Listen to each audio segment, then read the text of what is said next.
নামাজে সালাম ফিরিয়ে ৩৩ বার এই নামটি পাঠ করুন। অভাব দূর হয়ে যাবে, দিন দিন ধনী হতেই থাকবেন। 2 দিনে সব ঋণ পরিশোধ হবে। 25 জনে ফল পেয়েছে। প্রিয় দর্শক, আমাদের সমাজে এরকম অনেক মানুষ আছে যারা অভাবগ্রস্ত, ধনী হতে চায়। এমনও অনেক মানুষ আছে যাদের অনেক ঋণ লেগে আছে, প্রচুর টাকা ঋণ লেগে আছে। সে অনেক হতাশায় ভুগছে, কি করবে বুঝতে পারছে না। তো তাদের জন্য আজকের এই ভিডিওটি অনেক গুরুত্বপূর্ণ হতে যাচ্ছে। তো ভিডিওটি না টেনে সবাইকে সম্পূর্ণ দেখার অনুরোধ রইল, কারণ ভিডিওর মাধ্যমে আমরা আপনাদেরকে জানাবো যে কিভাবে আমল করলে, কোন আমল করলে 33 বার যে নামটির কথা বললাম এই নামটি কিভাবে পাঠ করলে আপনারা ঋণ মুক্ত হবেন এবং অভাব থেকে মুক্তি লাভ করবেন। আজকে এই ভিডিওর মাধ্যমে বিস্তারিত সব জানাবো। তো ভিডিওটি না টেনে সম্পূর্ণ দেখুন। প্রিয় দর্শক, 5 ওয়াক্ত ফরজ নামাজের পর 3 তাসবিহ অর্থাৎ 33 বার সুবহানাল্লাহ, 33 বার আলহামদুলিল্লাহ ও 34 বার আল্লাহু আকবার পড়ার আমলটি অত্যন্ত ফজিলতপূর্ণ। এই আমলটি এসেছিল আল্লাহর রাসূল সাল্লাল্লাহু আলাইহি সাল্লামের কাছে দরিদ্র সাহাবীদের আবেদনের প্রেক্ষিতে। তারা নবীজি সাল্লাল্লাহু আলাইহি সাল্লামকে বলেছিলেন, সম্পদশালী সাহাবীরা দান সদকা করে নেক কাজে আমাদের চেয়ে অধিক এগিয়ে যাচ্ছে, আমাদের তো দান সদকা করার মতো সামর্থ্য নেই।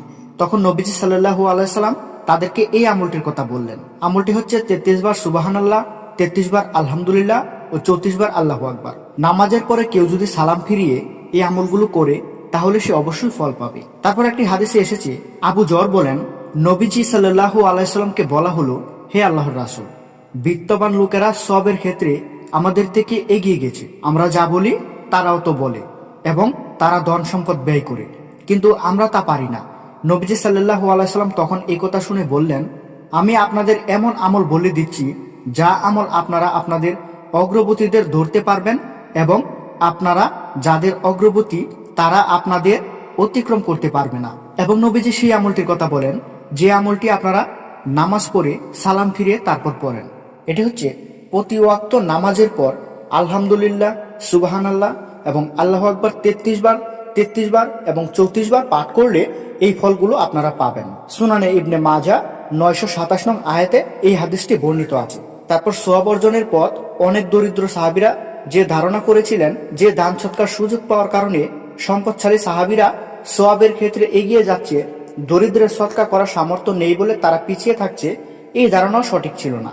আরেকটি বর্ণনায় এসেছে, নবীজি তাদের বলেছিলেন কিভাবে দরিদ্রতা সৎকার করতে পারে বা অন্যান্য নেক আমল করে সওয়াব অর্জন করতে পারে। আবু যর রাদিয়াল্লাহু আনহু থেকে বর্ণিত আরেকটি হাদিসে এসেছে, কিছু সাহাবী বললেন, হে আল্লাহর রাসূল, সম্পদশালীরাই তো বেশি নেকির অধিকারী হয়ে গেল।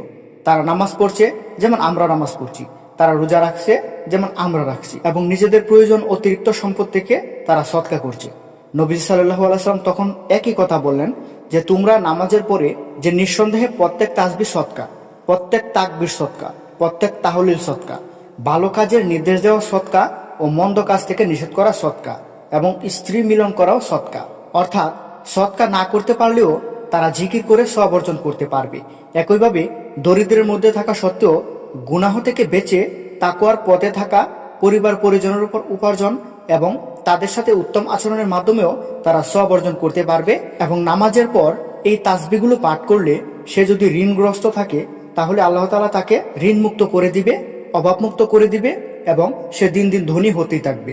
মানে যে ব্যক্তি নেক কাজ করে, আল্লাহ তাআলার কাজ করে, আল্লাহ তাআলার কাছে চাই, সেই ব্যক্তিকেই তো আল্লাহ তাআলা সবকিছু দান করে।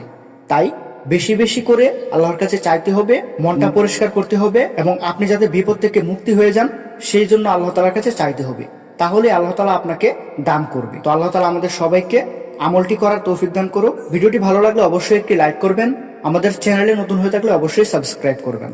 আসসালামু আলাইকুম, আল্লাহ হাফেজ।